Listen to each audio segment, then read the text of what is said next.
Jai Hind दोस्तों, welcome back to PDF classes. We have again come up with another video for you related to English grammar.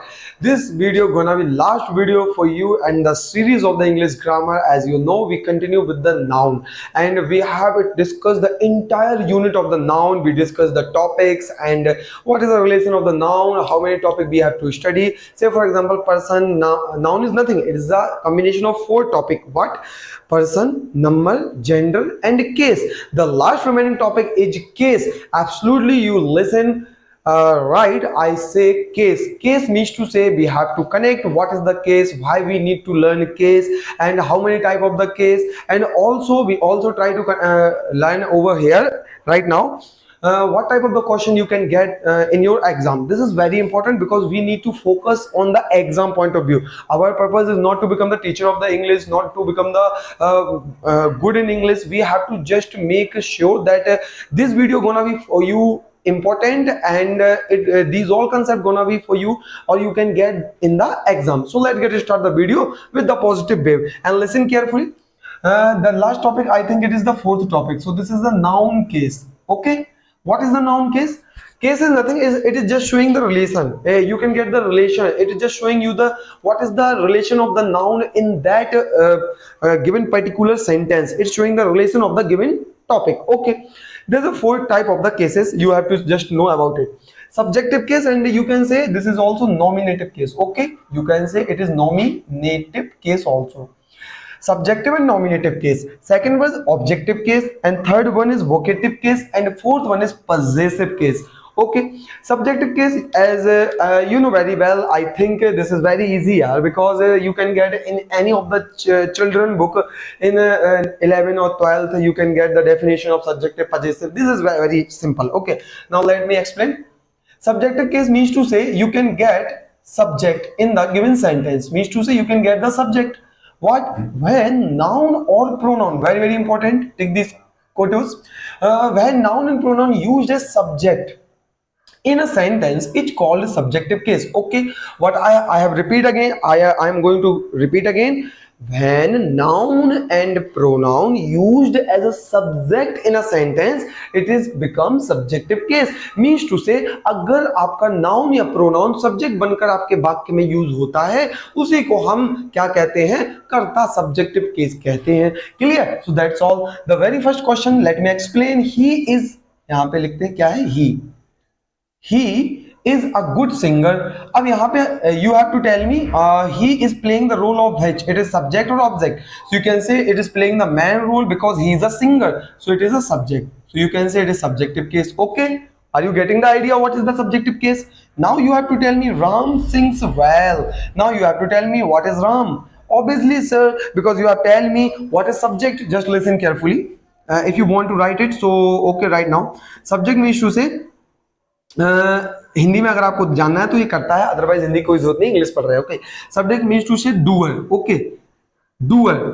So and the main what the main topic we are discussing about is the doer, and it doing the any work in the given sentence. It plays a main important part. It is a main important part. You can say the subject. अगर दिए गए वाक्य में वो अगर main भूमिका निभा रहा है, कार्य कर रहा है, तो उसको subject कहेंगे. साथ में दोनों चीज सीख रहे हैं. यहाँ पे आपका verb का भी हो जाएगा. जब मैं आगे सीरीज में verb पढ़ाऊंगा ना तो बहुत फायदा होगा, इसलिए अच्छे से समझ लेना. तो this is what we call subject doer. So here आप देख सकते हो राम सिंह सॉन्ग, तो राम गाना गा रहा है. कौन गाना गा रहा है? डूअर कौन है? सब्जेक्ट राम. तो you can say it is doer and it is subject. He beats me, he beats me, मुझे कौन मार रहा है? ही. तो ये क्या सब्जेक्ट, ये डूअर है. अब ध्यान से देखिए, ये सब्जेक्ट तो मी क्या होगा? मी पे वर्क हो रहा है, so this is become object. Are you getting the idea what is object? तो you have to also write what is object. Object के बारे में भी समझ लो. ठीक है, अभी बात करते हैं. तो I think you I hope you got it what is the subject nominative case. Case again it is very simple. Now next one is you have to remember objective case. What is the objective case? Objective case means to say whenever you can get the object in a given sentence. Okay, are you getting the idea what is object? Now you have a little bit problem in your mind. Let me explain, don't worry about it. I am here, don't fear brother. When a noun and pronoun, again when a noun and pronoun used as an object in a sentence it's called objective case. Absolutely right, as it is just like a subject. If you find a noun and pronoun work as an object in a sentence, you have to say this is the objective case. Very simple, easy, don't worry. Okay, so say for example, let me explain the example. Nisha eats an apple. So you have to tell me, Nisa, what that it is subject or object. Apple is subject or object. Let me explain. Say for example, it is, she is Nisha. I draw right here. This is Nisha. Okay, this is here curly here, and she is eating an apple. Okay, she is eating an apple. Now as I repeat again, as I already told you, if it is doing main work, doer, so it is become subject. The work which is done by the subject on any of the given word, so it is become object. Clear? जिस पर कार्य किया जाए, लिखो ध्यान से, हिंदी में लिखो, जिस पर कार्य किया जाए, जिस पर कार्य किया जाए, that is become your object. ठीक है, on which the subject the work is done, it is become object, and the who is doing the work, it is become subject. Again, जो कार्य करता है वो सब्जेक्ट होता है, जिस पर कार्य सब्जेक्ट के द्वारा किया जाए वो ऑब्जेक्ट होता है. मेरे ख्याल से अब समझ में आ गया होगा. ठीक है ना, बहुत अच्छे से समझा रहा हूं, ध्यान से सुनिए. अब ऑब्जेक्ट अगेन एक सिंपल डेफिनेशन में बताता हूं. If you find any given of the word, it is change in shape and size. Shape and size में अगर कोई बदलाव आता है, किसी के शेप एंड साइज में बदलाव आता है, तो उसको आप ऑब्जेक्ट कहते हैं. Say for example, Nisha eating apple. I will give you example here. Nisha eats an apple. So in this example, Nisha eating apple. Okay, so if Nisha start to eat apple, it is gonna be little bit change in its shape, and it is one time there is no any type of the you can get the apple. It is gonna be completely finished up. So means to say, in this there is a shape and size change by the subject. So if there is any of the changes in given object, it is become object. Okay, यानी कि दिए गए word में कोई भी changes आए, shape में, size में, it is become your object. So that's all यार, ये बहुत ही आसान था. There is nothing to understand because we have already talk about it in my practice session also. I have talked to lots of the times that you have to understand this is very very important concept and you have to put it in your mind. It is not too important and you have to just remember what is the concept of subject and object. Okay, so let's move on. Ruhi beats Sonu. Ruhi beats Sonu. So you have to say what is Ruhi. Ruhi is doing a work. It is subject, and the work is done by subject. So it is become object because there is a change in shape and size of the Sonu. Okay, means to say if it is Sonu is beaten by the Ruhi, then it is obviously there is a little bit change by the on the face of the Sonu or body on the of the Sonu, because you can get say for example if Ruhi beats Sonu, so Sonu become I think swell of the mouth like this. Okay, so it is not funny but try to remember, अगर रूही सोनू को मारती है तो उसका mouth swell up हो जाएगा. तो यार चेंजेस तो आएंगे, तो चेंजेस जिसमें आते हैं वही सब्जेक्ट है, खत्म. इसके अलावा कुछ नहीं करना है. Okay, next move on. बहुत देखते रहते हो सब्जेक्ट क्या होता है, ऑब्जेक्ट क्या होता है. आज आ गया ना समझ में, कितना आसान है. तो लिख लीजिए, सब्जेक्ट क्या होता है, जो काम करता है, जिस पे कार्य किया जा रहा है वो ऑब्जेक्ट है, जिसके शेप साइज में चेंज होता है. Next is you have to remember vocative case. Vocative case is very, again it is also simple. What is a vocative case? You can say it is a संबोधन in Hindi you can say, but no need to. देखिए यार, एक बात याद रखिए, कोई अगर English को भी हिंदी में पढ़ाता है तो वो कोई एक्चुअली आपका ज्ञान नहीं है. मैंने आपको जस्ट बताया है, हिंदी के पीछे मत भागिए, इंग्लिश को इंग्लिश की तरह पढ़िए. Vocative means to say if you try to call or address a person. Okay, if you try to call or address a person, it is become vocative case. Let me go through the definition. Noun and pronoun is used to address. Okay, remember, to a person or a group of a person is called vocative case. Means to say if you are addressing or calling any of the person, then it is become vocative case. Say for example, brother, a letter for you, you have to go right now. Say for example, I say Ram, your mother calling you. यानी कि किसी व्यक्ति को emphasise करके आप उसका नाम ले लो, कह रहे भाई ये ऐसा तुम्हारे काम हो रहा है, उसका नाम लेकर तो संबोधन करो. अरे ए लड़के इधर आ, तेरी माँ ने तुझको बुलाया है. So you have to remember this. So this is very easy यार. ओके, याद रखना. तो समझ में आया वोकेटिव क्या है, केस क्या है. Monu a letter for you. यहाँ पे मोनू क्या है, वोकेटिव केस है. Vocative case, why? Because it is emphasizing addressing a Monu. Clear. Next, Rakesh. Rakesh come here, तो किसी को बुला रहा है राकेश, लो राकेश की स्पेलिंग हो गई है, राकेश कम हेयर, राकेश इधर आओ, तो ये वोकेटिव केस है। So again you have to remember we have done 3 of the case, subjective case when you got subject in the sentence, objective case when you get object in the sentence, and vocative case when you get address of the sentence, it is addressing any one of the if you are addressing any of the word in a given sentence, that you can say sir, it is become vocative case. It is so simple, brother. Next one is this, the final and the last one is possessive case. Now what is the possessive case? Let me explain again. Possessive case means to say ownership. अगर आप कहें इसको हिंदी में मैं आपको बताऊं तो ये आपका क्या बताया, मालिकाना हक। क्या बताएगा, मालिकाना हक, यानी कि किसी चीज का किसी पे कितना हक है वो उसका संबोधन बताता है, सॉरी वो उस पे अपनी ओनरशिप बताता है, कितना ओनरशिप रखता है। से फॉर एग्जांपल मैं कहूं ये कलम मेरा है, तो ये क्या हुआ, ये मेरा पोजीशन हुआ ना, पोजीशन का मतलब ये होता है ओनरशिप बताना, तो ये मेरा हुआ ना, so that this pen is mine, या this pen belongs to me. Clear है ना? तो यानी कि if I am showing you the ownership and position to any of the things, so this is become the possessive case. Say for example, when noun and pronoun is used to show possession or ownership in a sentence. Again, possession and ownership, जानते हो ना, मालकाना। Clear? तो इसको आप बोलते हैं क्या बोलते हैं आप इसको? बोलते हैं possessive case। ओके, तो इसको राइट कीजिए। गर्मी थोड़ा सा यार ज्यादा है, ठीक है। देखें आप, नेक्स्ट वन इज, तो अगर मैं आपको एग्जांपल दूं तो मैं बताऊंगा a chair's leg is broken by Raju. अब देखिए यहाँ पे जो लेग किसका है, चेयर का, ओनरशिप किसकी है, इसकी बता रहा है, लेकिन ये सेंटेंस एक्चुअली रॉन्ग है। व्हाई?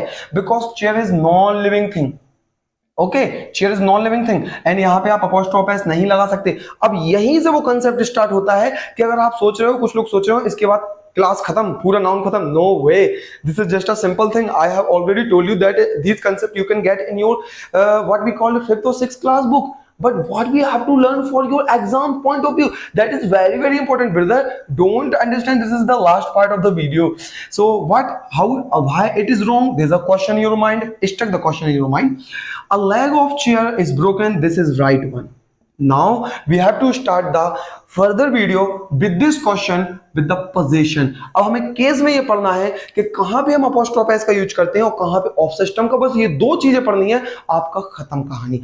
बात आ रही है समझ में? तो मुझे इसको रफ करने दीजिए और मैं एक्सप्लेन करता हूं। ये समझ में आ गया? सब लिख लिया, नोट डाउन कर लिया, अच्छे से नोट करते जाना, ठीक है? मैंने पहले ही बताया था। Okay, you have to prepare your note in a very clear manner because you have to get through the exam, brother, so you have to clear. Okay, so that's all. Now I think I have to start the further things what we have to learn. Let me explain. The next thing is noun case. We are talking about noun case. We are talking about noun case. Okay, in noun case we have to remember, in noun case we have to remember you can find living. Okay, you can find living and non-living. You have to remember that we can find these things.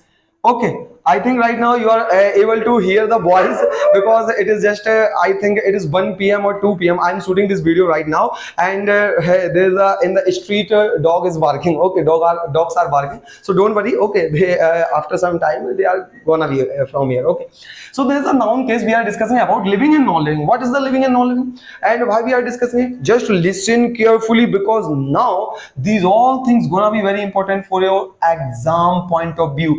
Okay, what sir, what are you saying about? Just let me explain. I am going to tell you here the concept of apostrophe s and of. इन दोनों का ही मतलब होता है का, के, की। Okay, का, के, की। से फॉर एग्जाम्पल यू कैन से यह सर का कलम है, वह कार मेरी है, यह कुर्सी उसकी है, यानी कि आप पोजीशन शो करते हो, you have to show position in such type of the sentences, then how can we speak these all these questions, all these how can we frame all these questions, sentences in English? So it is also become very important for us, and also exam point of view it is gonna be very important. Apostrophe s and off system, what type of what are you talking about? What is the apostrophe s system, what is the off system? So again, this is का, के, की। What is this means? यहाँ पे हम try करेंगे कि जितने भी ये क्वेश्चंस बनते हैं कहाँ पे ये लगेगा ऑफ, कहाँ पे अपोस्ट्रोफस लगेगा। मेन इंपॉर्टेंट हमारा मुद्दा ये है। तो क्या है हमें जो living, if you find there is any given sentence और इट इज द नाउन और pronoun, if it is living, okay, Again, I am going to repeat my word, what I have said.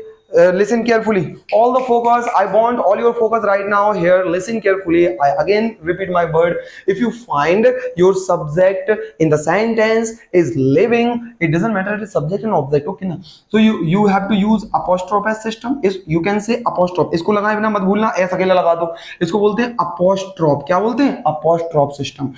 You can use apostrophe system and of system.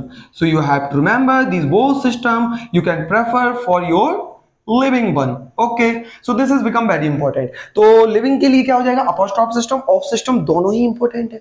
इनको आप use कर लोगे. अभी देखो sir कुछ समझ में तो आ नहीं रहा है. अरे आराम से सुनो ना, तसल्ली है, आगे पूरा क्लियर कर दूंगा. तो आराम से सुनिए, देखते रहिए वीडियो को, मजे लीजिए बढ़िया से आराम से. नॉन लिविंग की बात करें, if you find non living, अगर नॉन लिविंग सब्जेक्ट मिलता है तो आपको क्या करना है? आपको केवल और केवल apostrophe सिस्टम का यूज नहीं करना है, आपको यूज करना है ऑफ सिस्टम का. और यहाँ apostrophe सिस्टम, यहाँ पे ये सिस्टम यूज नहीं होता, नेवर.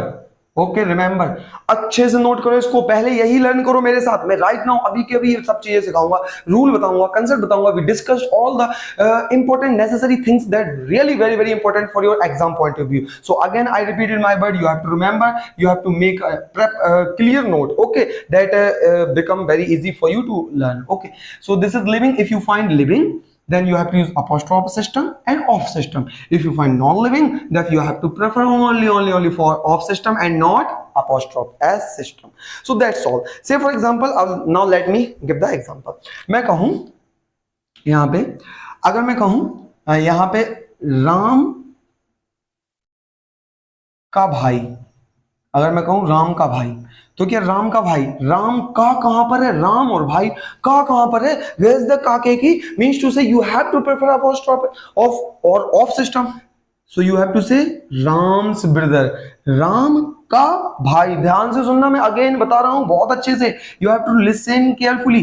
Say for example, अगर मैं कहूं यहाँ पे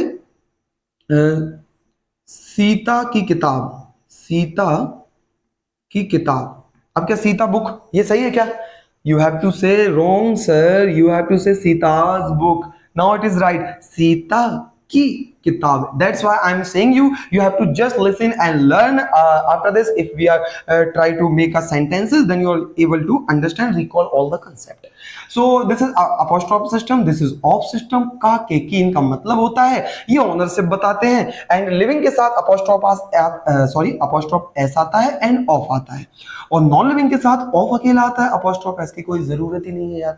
ठीक है यार, गर्मी बहुत हो रखी है ना, अभी नाइट में भी अभी वीडियो शूट कर रहा हूँ तो भी गर्मी है, तो इसलिए दैट्स वाई थोड़ा सा दिक्कत हो जाती है बीच में. So sorry for that. यहाँ पे थोड़ा सा आप लोग कोऑपरेट कीजिए. देखिए यहाँ पे, अगर if I give you the next question और next example, so you have to remember, मैं कहूं द विंडोज ग्लास. ओके, मैं कहूं आपकी खिड़की के कांच की बात कर रहा हूं. खिड़की का कांच. अब ध्यान से, क्या बोला मैंने? खिड़की. खिड़की आपका ये यहाँ पे सब्जेक्ट है. ओके सर, यहाँ पे मुझे बताइए क्या ये आपका लिविंग है या नॉन लिविंग है? अरे सर विंडो तो नॉन लिविंग है, और नॉन लिविंग के साथ कौन सा सिस्टम आता है? कौन सा आता है भाई? अपॉस्ट्रोफ आता है क्या? कह दिया सही. नहीं ना सर, ऑफ सिस्टम आता है, अपॉस्ट्रोफ तो एस आता ही नहीं है, तो ये रॉन्ग है. हाउ कैन वी से the glass of window? Okay, are you getting the idea how we have to attempt such type of the question in your exam? You definitely get such type of the error. Obviously you can get, brother. So you have to remember and make a clear note. Say for example, if I'll ask our next question, this is leather's bag. हाँ जल्दी बताओ सब लोग. यहाँ पे you have to tell me this is right or wrong. I have right here one sentence. You have to tell me this is right or wrong. Obviously sir, leather is a non-living one. ये non living है, और non living के साथ you have told us that it is take of system, so it is obviously wrong. How can we say this is right? This is the bag of leather.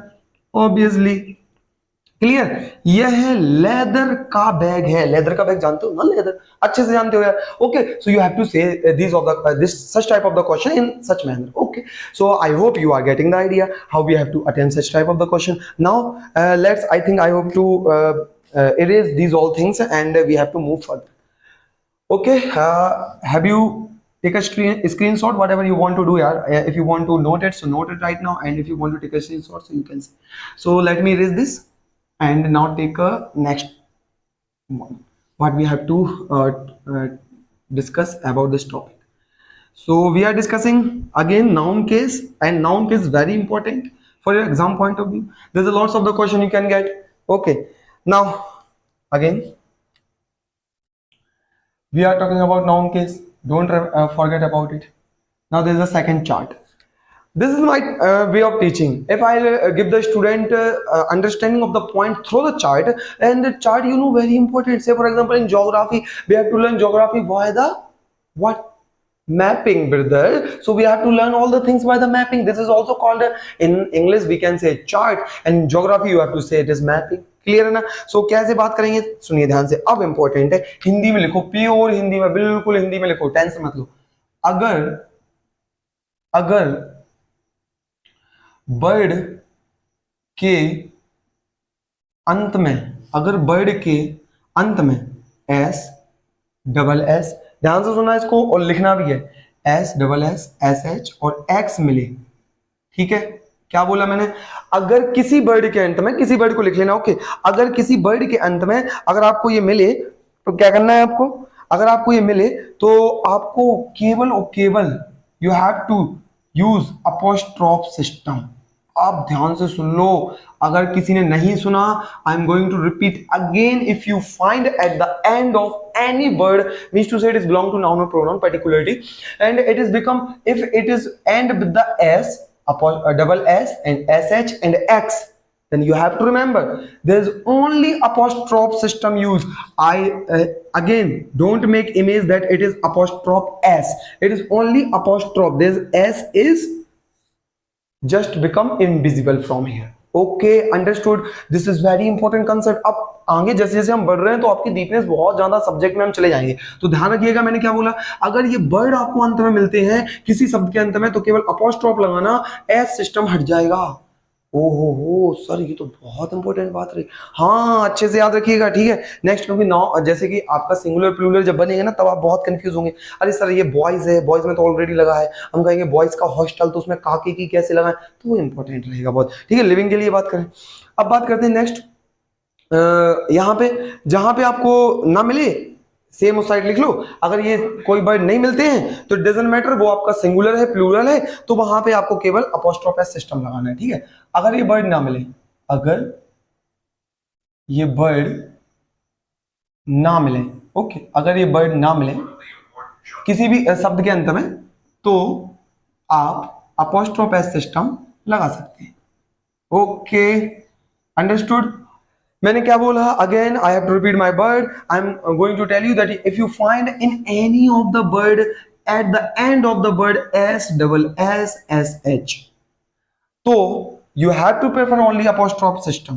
If you find if you don't find any of these given word, then you have to say it doesn't matter it is singular or plural. Okay, अब यहाँ पे चाहे ये singular हो चाहे plural हो, remember, याद रखना, सिंगुलर हो चाहे प्लूरल हो, आपको अपोस्ट्रोफ एस सिस्टम लगाना है. खत्म. याद रखना, मैंने क्या क्लियर हो गया ना, कितना बढ़िया से बता दिया कि अगर ये वर्ड मिलते हैं अंत में तो अपोस्ट्रोफ सिस्टम केवल लगाना है. अगर ये वर्ड नहीं मिलते, चाहे वो सिंगुलर हो चाहे प्लूरल हो, इट डजंट मैटर, आपको अपोस्ट्रोफ एस सिस्टम लगाना है. ये सही दिख रहा है कि नहीं यार यहाँ पर? ठीक है, मैं अच्छे से लिख देता हूँ.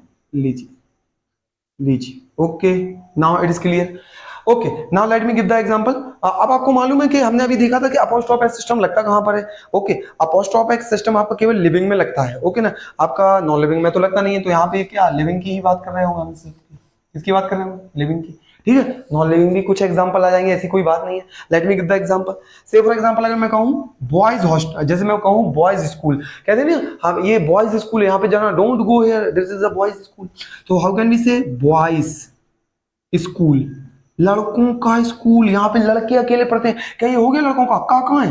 का तो दिख ही नहीं रहा यार. अब देखो ध्यान से, आप क्या करोगे गलती कि सर ने कहा था अपोस्ट्रोफ सिस्टम लगा दो, लड़कों का स्कूल, और ये राइट करके आ जाओगे. No brother, this is wrong, because sir have already told you if you find S double S S H and X, so you have to don't use the entire word apostrophe s. You have to say it is become only boys school. Okay ना, कितना प्यारा concept है। आहा हा, भाई मजा आ गया, मुझे तो बड़ा मजा आ रहा है आपको पढ़ाने में, और आपको भी बड़ा मजा आ रहा है सुनने में, है कि ना? कितना प्यारा कंसेप्ट है यार। बॉयज हॉस्टल, बॉयज का अब आ गया ना कि क्योंकि क्यों लगाया मैंने ओनली अपोस्ट्रोफ, बिकॉज एस था लास्ट में, क्लियर? तो ये हो गया। नेक्स्ट अगर एक एग्जांपल की बात करें, जैसे कि कोई लड़का है महेश, महेश का घर। अब मुझे कहना है महेश का घर, आप देखिए अगर मैं ना बताता तो आप क्या करते? महेश हाउस, गलत है, एस एच लास्ट में लगा। If you find S H in the last of the word, how can you use this? So it is wrong, you have to say Mahesh house. क्या फर्क है इन दोनों सेंटेंसों में? बिकॉज यहाँ पे आपने केवल अपोस्ट्रोफ सिस्टम लगाया है, यहाँ पे अपोस्ट्रोफ एस सिस्टम लगाया है। यहाँ पर क्यों लगाया? यहाँ पे बिकॉज एस एच था। तो I hope this point is very very clear to all of you, and now let's move on for the further things. Say for example यहाँ पे हम बोलते हैं ना मेंस बियर, मेंस बियर, क्या ये राइट है? अब बताओ मुझे। अब देखिए मेन प्लूरल है और मैंने अपोस्ट्रोफ एस लगाया है, यहाँ पे कोई ये सिस्टम थेगा? Sorry for that, S double S S H X, तो यहाँ पे था नहीं ना, तो यहाँ पे अपोस्ट्रोफ एस लगा दिया मैंने, नो प्रॉब्लम सर, मेंस का बियर राइट नाउ, क्लियर ना? तो आप ऐसे पूरे सारे वर्डों को आप कह सकते हो, जैसे कि विमेंस हॉस्टल, गर्ल्स हॉस्टल, ये कैसे, जैसे आप कहते हैं ना विमेंस हॉस्टल, ओके। ये जो हॉस्टल है यहाँ पे विमेंस अकेले रहते हैं, तो यहाँ पे देख सकते हो। तो ये डिफरेंस ना आपको बहुत इंपॉर्टेंट है, जितना आप दिमाग में स्टक कर सको। So you have to clearly take in your mind all these topics. Don't forget, at least in just a little bit. If you just forget in any of the word, and if you make yourself reuse, then it is gonna be very very it's gonna be create a problem for you in the exam. So also now this is the topic of apostrophe s and off system. Now there's a rules for this. I think now I have to make the duration of the video short, I have to write all the rule and then explain over here. So आपको ये लिख लेना है। अब मुझे time दीजिए, मैं लिख लूं पूरे रूल, ताकि ड्यूरेशन भी सही हो और आपको मजा भी आए देखने में, ठीक है? लिख लो अच्छे से। ओके, तो ये रहे आपके remaining last rule related to आपके अपोस्ट्रोफ एस सिस्टम से। बहुत अच्छे से समझिएगा, मैं बहुत डिटेल में समझाऊंगा, बहुत अच्छे से बात करेंगे। So let start with the very first concept. As you see, the very first is right over here. Apostrophe s is used in the last word of compound noun. If you have remember in the previous video, I think in the 11th video, we have discussed what is the compound noun.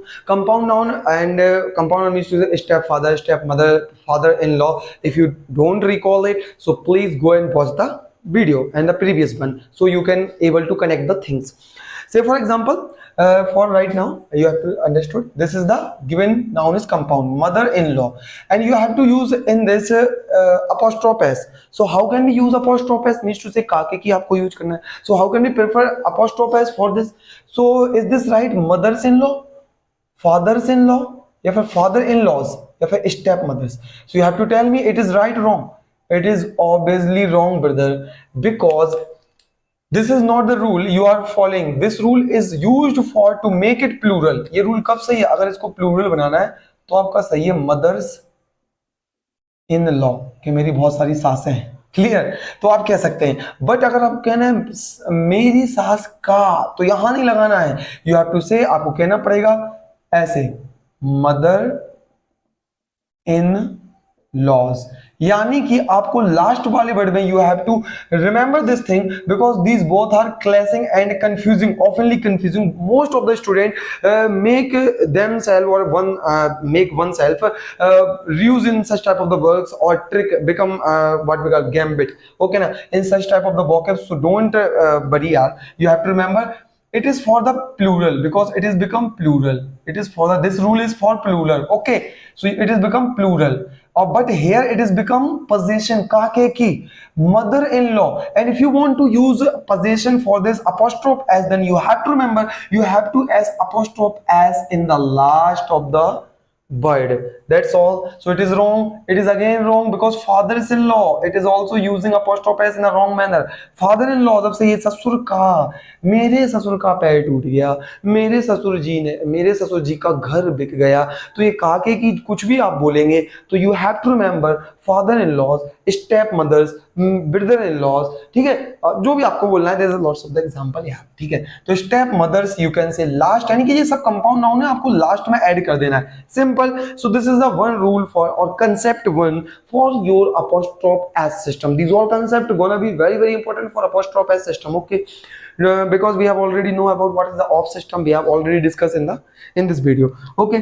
So now next one is you are able to recall or you are able to see apostrophe s is with, apostrophe s is used with, sorry, apostrophe s is used with time, weight, distance, animal, place and country. Very very important, note करो, जितना अच्छा हो सके लाल पीली नीली स्याही से जो भी करना है कर लो, लेकिन इसको अच्छे से नोट करो मेरे दोस्तों, because time, weight, distance, animal, place, country, these all showing bird. If you find in any of the sentences, then you have to say they prefer apostrophe s system. Clear ना? So it is very simple यार, अब just आपको learn करना है, because main concept था जो मैंने starting में बताया था वो था, जितना अच्छा हो सके उसको समझो, उसके बाद ये सिंपल है यार, ठीक है। तो चलते हैं फिर आगे, क्या कहता है ये, देखिए क्या बात करता है।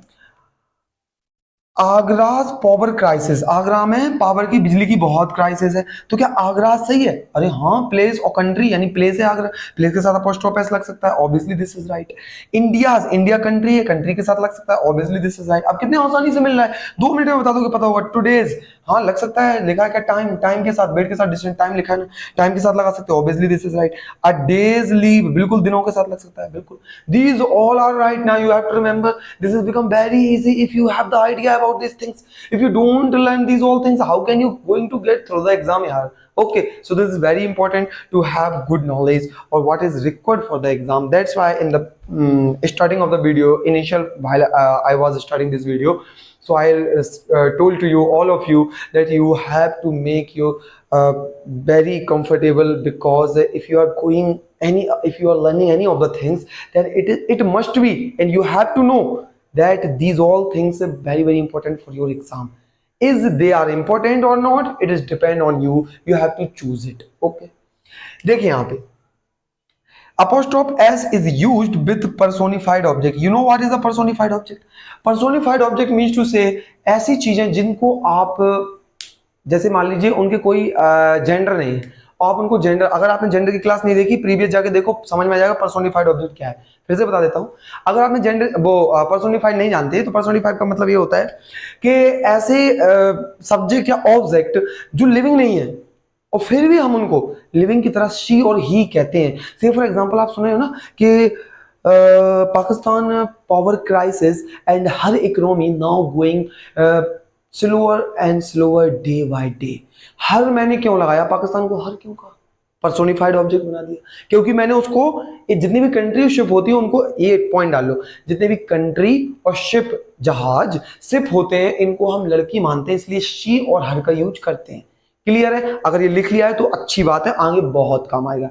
दूसरी बात मैं क्या बता रहा है, जैसे मैं कहूं सन, अब बताओ मुझको सन को मैं क्या मानूं, सन न लिविंग है ना नॉन लिविंग है, सन को मानूं क्या, तो सन को हम क्या मानेंगे, सन को हम मानेंगे ही या सी, क्या माने, लड़का लड़की। तो एक बात याद रखिए, मैंने डिटेल में नहीं बता रहा, लेकिन फिर भी बता दे रहा हूं कि इसमें क्वालिटी किसकी मिलती है। अगर लड़के की क्वालिटी, लड़के की क्वालिटी क्या होती है, रफ, क्रूल, हार्श, ठीक है, और थोड़ा सा ओवर एटीट्यूड करना, ये सब चीजें करना, तो ये क्वालिटी होती है। तो अगर ये इसमें दिख रहा है गुस्से में भरा होना, तो सन में ये सब क्वालिटी है, तो ये हो जाएगा लड़का, इसको ही बोलेंगे, क्या बोलेंगे, ही। अब देखो मून, मून में क्या क्वालिटी है, मून में लड़कियों वाली क्वालिटी होती है, ब्यूटीफुल है, पोलाइट है और बहुत ही खूबसूरत है, आराम देता है, दायक है, तो यहाँ पे इसको शी बोलेंगे। यहाँ तारीफ होगी लड़कियों की, लड़कों की बुराई हो गई, है ना। So you have to remember this is become, if you want to compare any of the subject, if you are comparing any of the subject, it is become personified subject या ऑब्जेक्ट। क्लियर है ना? So it is become personified object. और इसके लिए ये subject के use में हो, प्रत्यक्ष में यूज होगा, तो यहाँ हिम लग जाएगा, ओके। और सी के लिए क्या लग जाएगा, हर लग जाएगा, ये ऑब्जेक्ट हो जाएगा। लिख लिया करो अच्छे से यार, ठीक है ना, बहुत इंपॉर्टेंट है। जैसे नेचर भी इसमें आ जाएगा, नेचर को भी अपन लड़की मानते हैं, और यहाँ पे क्या, अर्थ को भी हम लड़की के रूप में मानते हैं, ठीक है। तो ऐसी बहुत सा, हाँ, डेथ को हम लड़के के रूप में मानते हैं। ठीक है, तो ये सब चीजें, तो ये 2 पॉइंट इसमें लिख दो, ये 3 पॉइंट इसमें लिख दो, दैट्स ऑल क्लियर। तो अब देखिए मैं कहूं सन की रेज बहुत तकलीफ देती है, तो सन्स रेज, तो पर्सोनिफाइड ऑब्जेक्ट के साथ अपोस्ट्रोफ एस आ सकता है obviously. Deaths hand, obviously death भी पर्सोनिफाइड ऑब्जेक्ट देख लेते हैं, ठीक है। नेचर्स लव, ऑब्वियसली ये भी सही है क्योंकि नेचर का लव, नेचर भी पर्सोनिफाइड ऑब्जेक्ट है। मून्स ब्यूटी, मून की खूबसूरती, ये भी पर्सोनिफाइड ऑब्जेक्ट है, दैट्स ऑल। कितना आसान है यार, you have to just listen carefully and you get all the things. Clear है ना, बहुत आसान है यार, जस्ट सुनो, मजे करो और आपके पेपर में बढ़िया से वो करो, ठीक है ना, जो भी है। देखो यहाँ पे नेक्स्ट वन, फोर्थ वन है आपको concept something, nothing, anything, everything, इनके साथ, ठीक है, नथिंग वाले अपोस्ट्रोफ सिस्टम नहीं आता, ध्यान रखना। हिंदी में लिखना है हिंदी में लिख लो, लेकिन मैंने ये शॉर्ट में लिख रखा है। You never never never used with all these given word, never we used apostrophe system, you have to remember. If you want to prefer any of the system then you can say it is of system, यानी कि of system आता है apostrophe, सिर्फ fact है, learn होगा तो बन जाएगा, नहीं होगा तो नहीं बनेगा, यही है एग्जाम में। क्लियर, तो समथिंग, नथिंग, एनीथिंग, एवरीथिंग के साथ अपोस्ट्रोफ सिस्टम नहीं आता, ऑफ सिस्टम आता है। से for example everything's beauty is perishable, तो सभी की ब्यूटी मतलब सभी की, काके की का यूज कर रहा है तो हमको पता है, लेकिन एवरीथिंग के साथ अपोस्ट्रोफ सिस्टम नहीं आता, ये गलत है। How can we make it right? The beauty of everything, लिखा है ना कि ऑफ सिस्टम आना है, the beauty of everything is perishable, now this is become right, okay ना। So you have to prefer of system जब काके की का यूज हो, ठीक है। अब तो बहुत ही अच्छे समझ में आ रहा होगा, ठीक है, रूल पढ़ रहे हैं सीधे सीधे। अब समबडी, ये तो थिंग वाला, ये बड़ी वाला, somebody, nobody, someone, anyone, everyone, everyone, everybody, everyone and one another, इसके साथ अपोस्ट्रोफ सिस्टम आता है। लिख लो बड़े बड़े अक्षरों में, सुनहरे अक्षरों में, इतिहास को लिख दिया जाए, ठीक है ना। तो ये आपको लर्न रखना है, ये बहुत ही इंपॉर्टेंट है कि अगर आप ये फाइंड करते हैं और अपोस्ट्रोफ सिस्टम आपको लगाना है इनके साथ, okay, you have to remember these all things. Now say for example, if I will give you the example, there are 3 example over here, let me erase this, don't make yourself confuse, okay. देखिए, now you have to tell me how many of these are correct. Sonu likes everyone's suggestion. Everyone's suggestion. This is right or wrong? Sonu likes everyone's suggestion. Obviously, sir, it is become, because these all word you have told us. If you find these all word, you have to use apostrophe system. It is very simple. So you have to say it is right. Now Sonu likes everyone's else suggestion. Now it is else word is used with everyone's. Now without thinking further, you just reply me, sir, it is also right, because you have told us that if you find these of the word, then you have to, yes, I told you. But remember one thing, now you have to add a note, okay. If you find with these all word, with all above, sorry, with all above word, ठीक है, if you find, note में लिख लीजिए, if you find else, अगर इन वर्डों के साथ else मिल जाए तो वो अपोस्ट्रोफ सिस्टम else के साथ लग जाता है, ध्यान रखना। हिंदी में लिख लो आगे, ठीक है, मैं नहीं लिख रहा। with all these above word, if you find else, then आपको else के साथ अपोस्ट्रोफ सिस्टम लगा देना है, फिर इनके साथ नहीं लगेगा। क्या सर? else बहुत इंपॉर्टेंट वर्ड है। अब यहाँ पे देखो, यहाँ पे else था, और मैंने क्या होता है, इन वर्डों के साथ else मिले तो अपोस्ट्रोफ यहाँ लगाना है, दैट्स व्हाई रॉन्ग है। क्लियर? कितना आसान है यार। Sonu likes everyone else's suggestion, now this is right, because everyone था, एल्स मेरा, and you had add this as apostrophe as the last of the else word, so that is the all things. So ये रहा आपका पूरा topic, ऐसे पढ़ना है आपको। आ रहा बात समझ में? मैंने पहले भी बोला था, अगर आप वाकई में मेरी पूरी सीरीज को देख रहे हैं, आपसे ज्यादा फायदे में कोई नहीं रहने वाला है, बिकॉज ये मैंने एक एक कंसेप्ट को बहुत निचोड़ कर आपके सामने रख दिया है। अब सुनिए, ये हमारा टॉपिक हुआ खत्म, आज हमारा नाउन हो चुका है खत्म। अब आप अगला टॉपिक क्या पढ़ना चाहते हैं, इट डजंट मैटर, मैं बताऊंगा अगला टॉपिक हमारा क्या रहेगा। हो सकता है आर्टिकल या प्रोनाउन उठाऊंगा। मजेदार टॉपिक से क्लास को स्टार्ट करेंगे। अब एक दूसरी बात सुनते आइए, इसी प्रकार से आपको हमारी पीडीए क्लासेस पर साइंस बहुत ही बेहतरीन तरीके से सभी सब्जेक्ट की बात कर रहा हूँ। साइंस मिलेगी आपको, जो कि आपको बहुत ही बेसिक टू एडवांस पढ़ाई जा रही है, full NCERT based, note prefer, जो पढ़ाया जा रहा है वो as it is CDS NDA SSC में आपको मिल रहा है। इस बार के पेपर में पूरा साइंस आया है, तो बायोलॉजी अभी चल रहा है, so you have to watch all this video. तो प्रैक्टिस भी स्टार्ट हो चुका है। मैं इंग्लिश की प्रैक्टिस करवाया था 14 से 15 60 टॉप 60 रूल लाया था। अगर नहीं देखिए, अगर मान लो ये बहुत लंबा लगता है हमें रूल जल्दी जल्दी पेपर देना है, जाके वो रूल देख लो, वो क्लास देख लो, प्रैक्टिस सेशन की देख लो जाके पीडी क्लास पे प्ले लिस्ट में, बस वो रूल की नोट बना लो, अच्छे से काम हो जाएगा आपका। ठीक है, ये बेसिक इंग्लिश ग्रामर चल रहा है। इडियम फ्रेज मैं स्टार्ट कर चुका हूँ, एंटोनिम, सिनोनिम, ज्योग्राफी भी, और बहुत जल्दी मैं आपको पते की बात बताऊं, आपको इंग्लिश में अब बहुत जल्दी हिस्ट्री भी मिलने वाली है। और मैं सोच रहा हूँ कि अब आपको थोड़ा सा एक जीएस का टॉपिक पढ़ाया जाए, और मीन्स टू से मैं हैंडल करूंगा एक सब्जेक्ट को, मीन्स टू से ज्योग्राफी को। मेरा बहुत ही फेवरेट है ये, तो इंग्लिश को मेरा है ही फेवरेट, ज्योग्राफी भी बहुत ही फेवरेट है, उसको भी स्टार्ट करने की सोच रहा हूँ। तो ठीक है, आप लोगों के प्यार के लिए बहुत बहुत शुक्रिया यार, और आप लोग इतना प्यार दे रहे हो। बस इतना ही कहता हूँ, अगर मेरे वीडियो से आपको कुछ फायदा होता है तो यार फायदा लो, बिकॉज हम लोग अगर वीडियो देख रहे हैं तो फायदे के लिए आए हैं, ठीक है ना। तो आपको फायदा लेना खत्म, और बस आपको एक काम करना है, बदले में एक काम करके जाना है, शेयर कर देंगे अपने दोस्तों के साथ। और till then take care, tata bye bye and जय हिंद प्यारे।